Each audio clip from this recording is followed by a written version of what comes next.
Hai, ini adalah video edukasi epidemiologi penyakit tidak menular, Parkinson. Halo teman-teman, apakah kalian tahu apa itu penyakit Parkinson? Penyakit Parkinson adalah penyakit pada sistem saraf yang mengganggu kemampuan tubuh dalam mengontrol gerakan dan keseimbangan. Penelitian menunjukkan penyakit Parkinson diderita oleh sekitar 10 juta orang di seluruh dunia. Pada tahun 2030, jumlah penderita Parkinson diperkirakan mencapai 2,5 kali lipat lebih banyak daripada saat ini loh. Etiologi penyakit ini adalah menurunnya produksi dopamin dalam otak yang menyebabkan terganggunya sirkuit kelistrikan syaraf otak. Beberapa faktor yang dikenal meningkatkan resiko terjadinya penyakit ini yaitu 1. Usia. Rata-rata usia timbulnya penyakit Parkinson adalah 57 tahun dan lebih kurang 5-10% dari total penderita Parkinson terjadi pada usia di bawah 50 tahun loh. Yang kedua, jenis kelamin. Laki-laki lebih sering menderita dibandingkan wanita dengan rasio 1,5:1. Yang ketiga, riwayat sering mengalami cedera pada kepala. Yang keempat, faktor pekerjaan seperti paparan terhadap pestisida dan logam berat. Yang kelima, genetik, yaitu seperti mutasi gen atau faktor keturunan. Lalu, untuk gejala yang ditimbulkan dari penyakit ini adalah resting tremor atau gemetar pada anggota gerak tubuh. Yang kedua, bradykinesia, kondisi saat terjadi perlambatan gerak. Yang ketiga, rigiditas atau terdapat kaku pada otot dan sendi. Yang keempat, gangguan postur dan keseimbangan.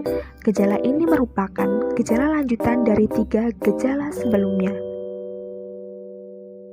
Adapun gejala lain pada penyakit ini, diantaranya hilangnya kemampuan untuk membau sesuatu, gangguan fungsi otonom, produksi air liur yang meningkat, serta gangguan tidur.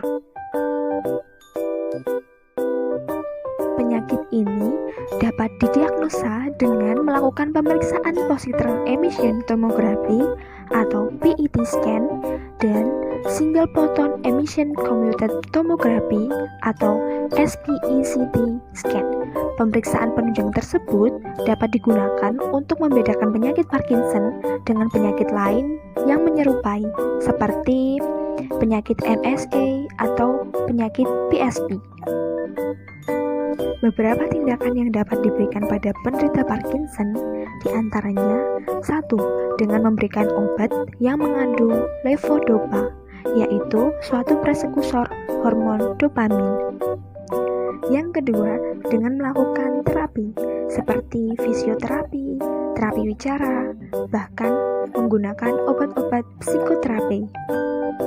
Yang ketiga, dengan melakukan operasi seperti melakukan metode operasi deep brain stimulation atau DBS dengan menanamkan elektroda di area otak yang terganggu.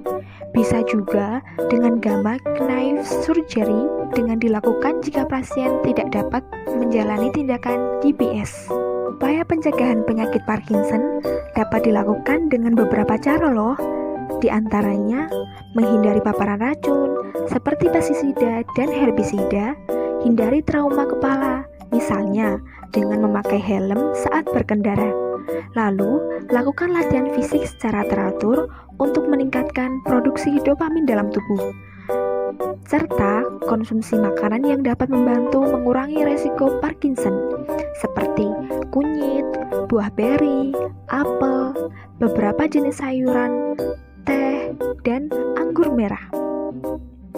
Berikut adalah beberapa referensi yang saya gunakan dalam penugasan kali ini.